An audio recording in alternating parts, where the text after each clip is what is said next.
Que o Espírito Santo, o Espírito de sabedoria, o Espírito de conhecimento e de fortaleza esteja em nosso coração, nos guie, nos anime a permanecermos sempre fiéis ao seu santo nome. Deixa eu começar fazendo uma pergunta para vocês. Quando vocês recebem uma visita, como é que vocês querem tratar a visita? Nem vem me dizer que é de qualquer jeito, ou senão depende de quem que é, né? Mas eu penso que todos aqui têm lá no coração o desejo de tratar bem a visita. Por exemplo, eu tenho certeza que quando vocês podem oferecer algo para elas, vocês chegam para a visita e mesmo que não é de costume de vocês, talvez vocês comprem algumas coisas para oferecer. Vocês não fazem lá, não, tem manga em casa, tem laranja, tem sei lá o que mais, maracujá. E você não vai lá na geladeira sem antes perguntar para a visita, escuta, eu tenho manga, maracujá e tudo mais, de que suco você quer tomar? Fizemos ou não fizemos isso? A gente só faz um suco quando a gente só tem uma opção, né? Diz assim, vou fazer de manga porque é o que eu tenho, né? Mas senão você pergunta, Isolde, se você pudesse escolher, tá? Aqui tem um de maracujá, um de uva, tá? E um de laranja. Tem um todinho, tem também bebida láctea. Qual que você iria escolher? Ele pediu maracujá? Isso eu só falei assim, só para escolher, tá? Não é que ele vai ganhar. Então, eu ia servir um maracujá porque eu posso oferecer para ele. Então, esse já não vale mais, tá? Maria Helena, que sabor você ia escolher? Laranja? Aí, poderia oferecer porque tenho, né? Dona Florinda, o que a senhora ia escolher? Uva, maracujá ou laranja? Laranja também? Nelly, o que você ia escolher de tudo que tem aqui? Bebida, láctea, tem um todinho aqui também, tem laranja, maracujá, uva. Laranja também? É interessante que a gente faz isso com suco, por quê? Porque a gente quer agradar. É ou não é? Eu penso que todo mundo quer agradar a visita. E se não é com suco, geralmente eles pedem, escuta, o que você gosta de comer? Podemos fazer um churrasco, uma vaca atolada, uma polenta. O que você gosta de comer? Entendeu? Por que a gente faz isso? Porque a pessoa pode escolher. E você quer tratar bem. Você quer, na verdade, agradar a sua visita. Pensemos um pouquinho no texto do qual nós estamos falando. Porém, tem algo que nós podemos oferecer e a gente nunca sabe como as pessoas vão reagir. E muitas vezes nós não oferecemos. Por quê? Não, eu acho que a pessoa não vai gostar. Palavra de Deus. Às vezes nos envergonhamos dela. E a gente não a oferece. Pensemos sobre isso. É muito interessante notar que o apóstolo Paulo ele fala que sofreram em Filipos ao anunciar o evangelho. Ele diz, mas apesar de maltratados, ultrajados, tivemos ousada confiança. Então, por causa do evangelho, eles foram maltratados, ultrajados, isso é, difamados diante do mundo para as pessoas. Mas ele continuou firme na sua missão e ele diz assim, não procede porque sabia que essa palavra de Deus e o que ele podia oferecer para as pessoas não procede de engano, nem de impureza, nem se baseia em dolo. O que ele podia oferecer para as pessoas, independentemente do que elas queriam, era uma coisa firmada. Uma coisa firmada, não no engano, mas na verdade. Nem de impureza. A palavra de Deus não é impura. E nem se baseava em dolo, isso é, em prejuízo para as pessoas. Mas ele oferecia isso que ele podia oferecer. Paulo, porém, ele sabia que todo sofrimento, toda sua angústia, maltratados e ultrajes que eles sofreram, era Deus que os estava colocando à prova. Tanto é que ele afirma que Deus prova o seu coração. E aqui é importante saber o que é prova e o que é tentação. A tentação sempre tem o desejo de te tirar do caminho da vida. A prova não. A prova tem o desejo de firmar você ainda mais nesse caminho, nessa palavra, para que teus pés permaneçam sempre firmes. E Paulo também disse que ele não agradava a homens. E é interessante. Uma das provas que Deus faz com nós, pensem agora em vocês. Se Deus não prova a fé de vocês, se Deus não coloca vocês no fogo, muitas vezes, diante de algumas pessoas para provar se vocês de fato vão permanecer assim. Ele não queria agradar seres humanos.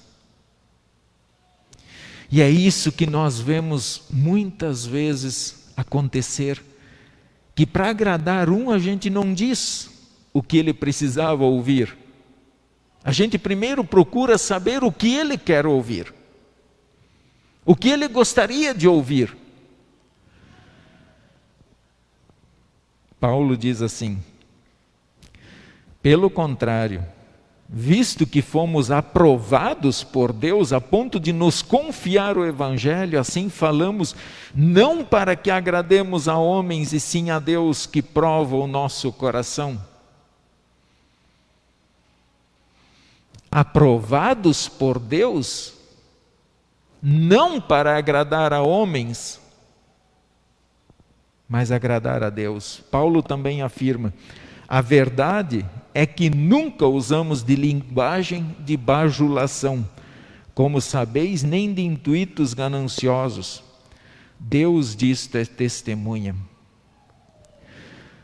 Para nós não sofrermos, para nós não sermos maltratados e ultrajados, nós vamos usar uma linguagem de bajulação.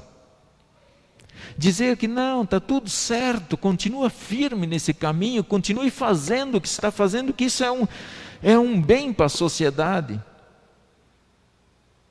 Muitas vezes se usa linguagem de bajulação em vez da verdade. Deus prova o nosso coração. Deus colocou Paulo quantas vezes na frente das autoridades para testar se lá aquelas pessoas que podiam fazer o mal a ele, se ele ia permanecer firme na verdade. Quantas vezes Deus nos coloca em situações só para ver se nós vamos continuar na verdade ou se nós vamos dar uma desviada para não sofrer. Muitas vezes, vemos pessoas agindo apenas para desviar dos seus sofrimentos, não querer se dar mal com as pessoas, querer ser bem visto pelas pessoas, ser aplaudido pelas pessoas, mas escondem a verdade. O segredo, pessoal, está lá no versículo 13. Por que que Deus faz isso? E o segredo nas pessoas. Cada um de nós recebe a mensagem de uma maneira diferente. Ele diz assim: outra razão ainda temos nós para incessantemente dar graças a Deus, e que tendo vós recebido a palavra que de nós ouvistes, que é de Deus, acolhestes não como palavra de homens, e sim como em verdade é a palavra de Deus, para a qual, com efeito, está operando eficazmente em vós, os que credes. A questão está em como cada um recebe a Escritura Sagrada. Como cada um recebe a Escritura Sagrada. Alguns apenas a recebem como palavra de homens. E aí, eu quero que a gente pense em algumas situações. Quando nós recebemos esta palavra como sendo palavras de homem, muitas coisas vemos por aí. Por exemplo, se eu fosse ver isso aqui apenas como palavra de homens, nas crianças hoje eu ia dizer, olha, realmente essas crianças não têm pecado, podiam ir embora, para que batizar? Mas eu não vejo, eu não recebo essa palavra como palavra de homens. Muitos usam essa palavra como sendo de homens, e atrás dessas palavras cometem verdadeiras atrocidades contra o povo. Se dizem pastores e estão aí erguendo a Bíblia e se escondendo atrás dela, como se isso fosse um escudo para esconder os seus pecados, suas maldades. Ainda afirmam, isso é vontade de Deus. Usam a Escritura para parecerem bonzinhos. Mas não esqueçam que Satanás ele vem em forma de luz. Eles, atrás da Escritura, eles estão estuprando, estão roubando o povo, e achando que, não, isso aqui, o povo acredita, então a gente pode fazer o que quiser. Mesmo esses líderes, eles não passam de pessoas que recebem a Escritura como palavra de homens. Receber essa palavra como palavra de homens faz com que as pessoas coloquem as suas vontades acima das vontades de Deus. Como, por exemplo, a vida sexual. Não, dá para viver de qualquer jeito, porque está tudo liberado. Afinal, vivemos no século 21 depois de Cristo, então vamos viver de qualquer jeito. Na vida financeira, pensam que roubar do povo não traz castigo, ou não precisa prestar conta, mas terá que prestar conta. Diante de autoridades, fingem que nada viram e nada condenam, como se tudo estivesse certo. Tomar a Escritura como palavras de homens nos faz calar diante de opinião e da nossa ação para não nos indispormos com os demais. Então nós não expressamos a nossa opinião e nem o que a Escritura fala para não haver indisposição, para que nós não nos queimemos diante do mundo. Acolher como palavra de homens é escolher alguns textos que me satisfazem o coração, que me trazem alegria, que me trazem alívio. E esse escolher se eu pudesse rasgar a Escritura. E aí nós vemos movimentos de homossexuais querendo tirar alguns textos da Escritura Sagrada, porque não fere a vida de pecado deles. Aí se eles tirarem, daí então nós vamos ter que olhar para aqueles que praticam o roubo, também vão tirar tudo que condena o roubo aqui dentro, eles vão tirar. Aqueles que estupram, vão tirar alguns textos também, para não condenar o que eles fazem diante do mundo. Aqueles que não acreditam em Cristo como Senhor e Salvador também vão aproveitar e tirar alguns textos daqui. E aí eu pergunto para vocês, o que sobra? Não seria melhor então nós queimarmos a Bíblia? Porque se é palavra de homens, então não faz sentido nós acreditarmos em nada do que tem aqui dentro. Porque se ela é palavra de homens, então eu apenas a uso como motivacional. Só uma palavra que me motiva para mais uns 10 dias, depois eu caio de novo, mas eu busco de novo uma motivação na Escritura.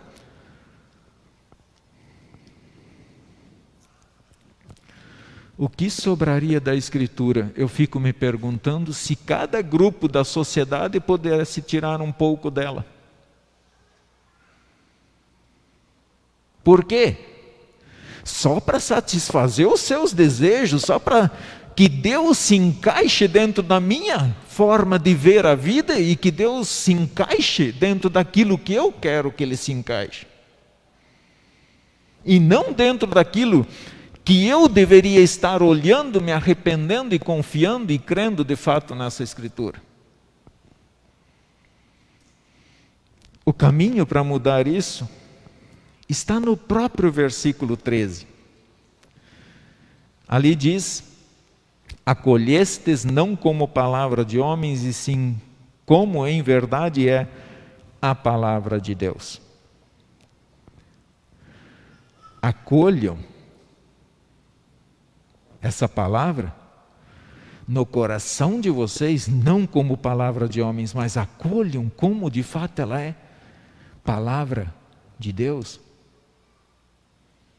Se você quer ter a sua vida transformada, se você de fato quer sentir o poder de Deus mudando a sua vida, acolha essa Escritura no seu coração como palavra de Deus, como de fato ela é.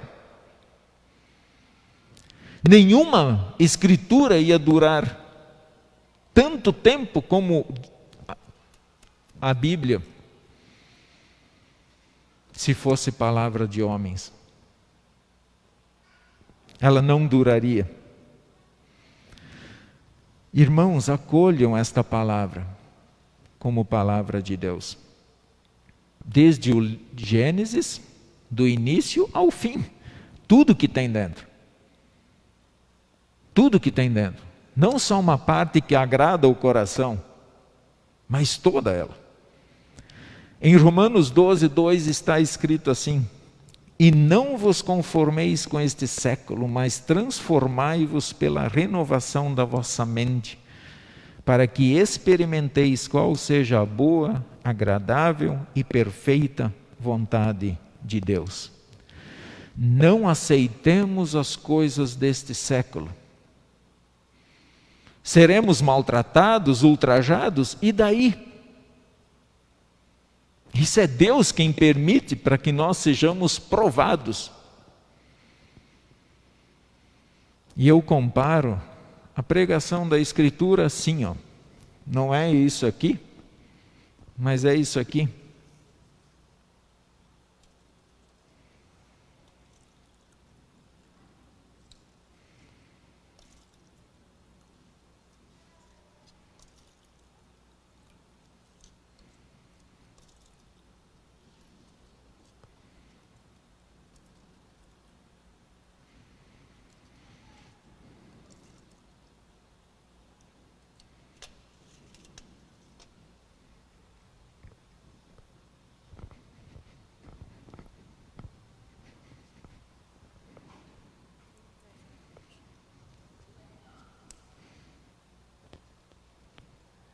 Que é Clayton.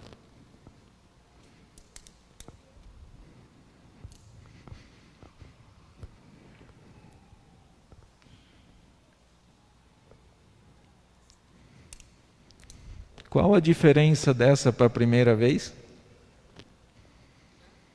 Qual é a diferença dessa para a primeira vez? A primeira vez eu perguntei, o que você quer? A Escritura, nós chegamos e pregamos, nós distribuímos. Alguns vão gostar, outros não. Alguns vão reclamar, alguns vão acolher a Escritura apenas como palavra de homens. Outros vão dar glória a Deus pela Escritura que receberam. E eu não estou preocupado com o que eles estão pensando, por que eu não dou isso aqui para eles. Eu dei para eles aquilo que de fato eles precisam.